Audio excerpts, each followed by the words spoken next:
Salut tout le monde, c'est Pivot Foot, j'espère que vous allez bien. En fait, je fais cette petite vidéo pour parler de la Liga sur cette semaine et parler déjà un peu du résultat du Real qui ont fait un match nul face à Gérone. Bon, un match nul qui les met donc à la deuxième place alors qu'ils avaient déjà la tête en Liga. Donc maintenant, on a le Barça donc, qui prennent la tête avec un point d'avance. Devant Villarreal et Atlético qui sont aussi néanmoins assez proches quand même, qui ont une différence de 2 points. Pour l'Atlético, c'est 3 points loin du Barça, alors que le prochain match, c'est Barça-Atlético. Cette vidéo, elle n'est pas principalement pour parler des 4 équipes, mais pour parler de la Ligue 1 en général. Parce que cette année, je pense que c'est assez rare que ça se passe, mais je pense qu'on aura une course au titre de 4 équipes. Je pense sérieusement que Villarreal et Atlético, ils vont tenir la cadence.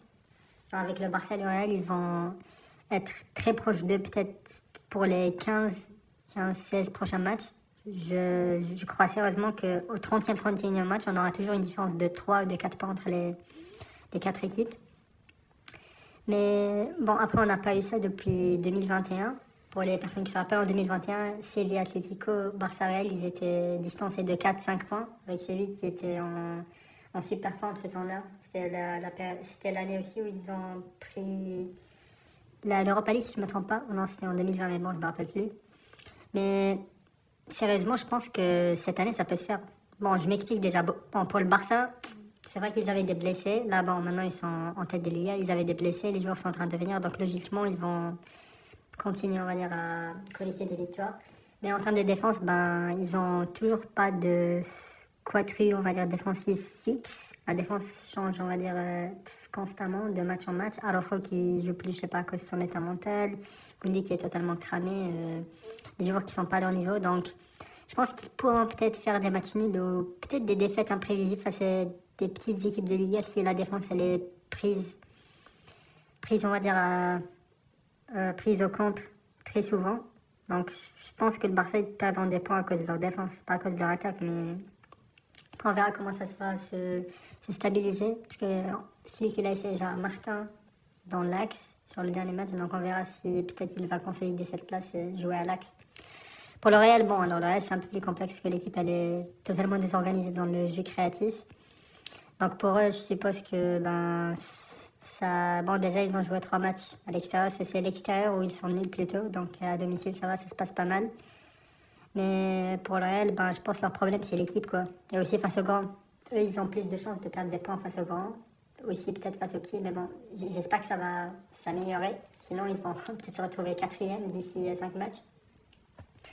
Mais je pense que le Real, leur perte de points va être surtout contre les grands, peut-être avec des défaites, et peut-être parfois des petites équipes avec des petits matchs nuls. Parce que le Barça, avec les petites équipes, parfois j'ai l'impression qu'ils peuvent perdre clairement le match. Genre perdre 2-1, 1-0, ils font cède à un contre. En plus, cette année, le Barça, l'attaque, elle est pas assez efficace comme l'année dernière, je pense. C'est vrai qu'il s'est créé beaucoup d'occasions, mais l'efficacité, je pense qu'elle a un peu plus diminué.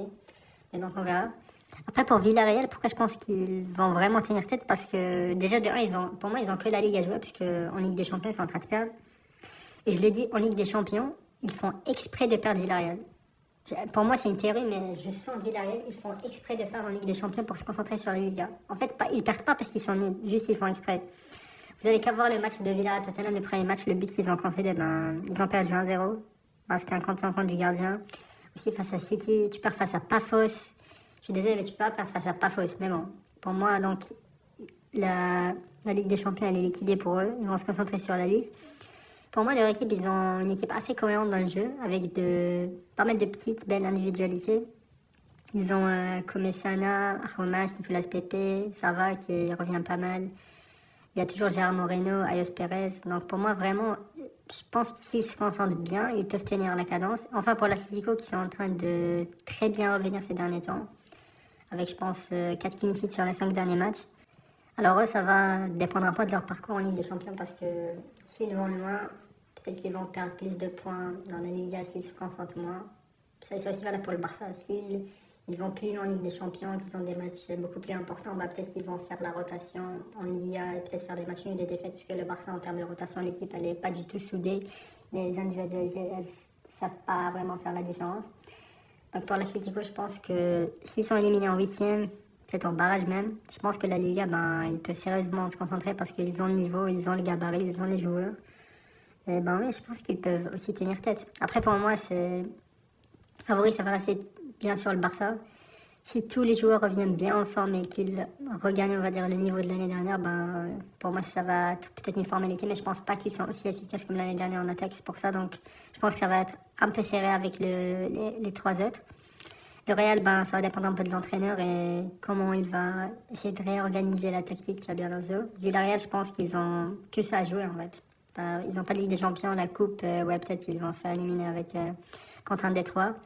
L'Atlético aussi, je pense qu'ils ont peut-être la Ligue des Champions, même si je pense pas que c'est leur principal but. Et aussi la Liga, parce qu'ils ont un bon gabarit par rapport aux années passées. Ils sont bien cohérents en attaque, bien cohérents en défense. Aussi au milieu, c'est pas mal. Donc, mais c'est bien. Enfin, je pense vraiment qu'on aura une belle Liga cette année. Enfin, on va dire une course au titre qui donne un peu du suspense, qui rend, on va dire, la Ligue un peu plus amusante à regarder. Donc j'espère que ça va continuer comme ça et que l'écart ne se creuse pas trop, qu'il ne devient pas à 8 points, 9 points. Mais bon, on verra.